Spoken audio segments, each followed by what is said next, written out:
Hey guys, welcome to Shannon's online yoga studio. Today we're going to be working into some strength and conditioning for arm balance and inversion. So if you know my practice, you know I love to go upside down, you know I love to fly. So these are a few things that I try to incorporate into my conditioning and my strength training. So we're going to start in a wide-legged fold. So go ahead and find a seat, take the legs away from one another. Get the legs as far apart as you can, so maybe bring the hands in front of the hips, move the hips a little bit further forward. And then let's just take a moment to pay attention to the feet. So checking in to see all the different variations that we could potentially have here. You're welcome to pull the toes towards the face, flexing the feet. You're welcome to point the toes down towards the floor, pointing the feet, or you can floint the feet. So that means we're pointing the feet, flexing through the toes. So whatever one you feel gives you the most strength in the upper thighs, pick that variation, whatever one's most comfortable for you. And then we'll get started. So with the legs in a wide-legged fold position, we're going to take the hands so that they frame the left leg. Now as we take the hands down, try to press into the left palm, feel like we're rolling the left shoulder back so that we're spinning the heart open to the left foot. From here, start to get a little stronger in the left thigh. So try to press the back of the left knee down. Really focus on strengthening through the upper thigh, so almost starting to get into the hip flexor. Now from here, as we root down through the hands, we'll lift the left foot up off the earth. Now if your leg feels like it weighs 1,000,000 pounds, totally normal. Just maybe lean back a little bit to help get the foot up. Just make sure the sitting bones stay rooted. So as you're ready, sit tall, start to engage the upper thigh.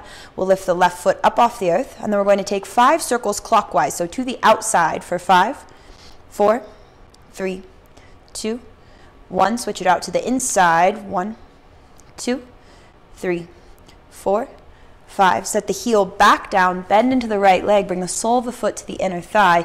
Take the right hand behind the hip and then pressing down into the earth, lift the hips forward and up. Really extend the left fingertips behind you and try to lengthen into your left hip flexor.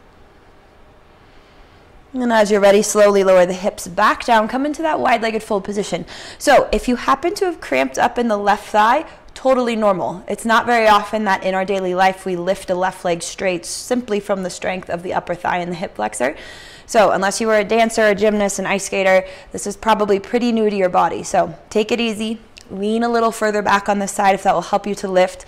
You can let the heel touch if that's what's needed. So just check in with the body, see what we need to do.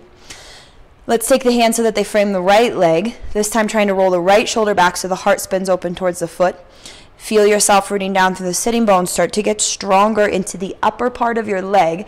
As much as you can, we lift the heart, we expand through the collarbone, and then when you're ready, let's lift the right heel up off the earth, and we'll circle out for 5, 4, 3, 2, 1. Switch it to the inside for 5, 4, 3, 2, 1. Set it back down, bend into the left leg. Bring the left hand behind the left hip, roll onto the left shin, press the hips forward and up as you extend the right fingertips behind you. Breathe into that length in the front line of your body. And then slowly lower the hips all the way back to the earth. And then we'll extend both legs straight in front of us. So again, floint, flex, point the feet, completely up to you.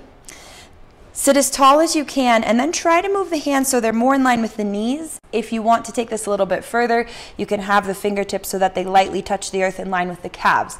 So again, the further we lean back, the easier this is going to be. None of this is easy, so make adjustments. Try to expand through the collarbone. Start to fire up the low belly. So feel like you're pulling the belly button in towards the spine.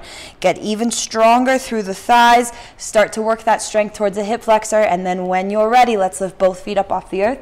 And we'll take 10 pulses for 10, 9, 8, 7, 6, 5, 4, 3, 2, 1. Heels come down. Take the hands behind the hips with the fingers facing as far forward as your body allows. Maybe they turn a little out. Press down into the earth so the heart lifts. Start to press into the heel. Lift the hips. Come into your reverse plank. And then slowly lower all the way down. So just a few drills you can throw into your strength training, or if you're working on arm balances and inversions, maybe start to fire up the low belly and hip flexors there first. Thanks for stopping by. I'll see you soon.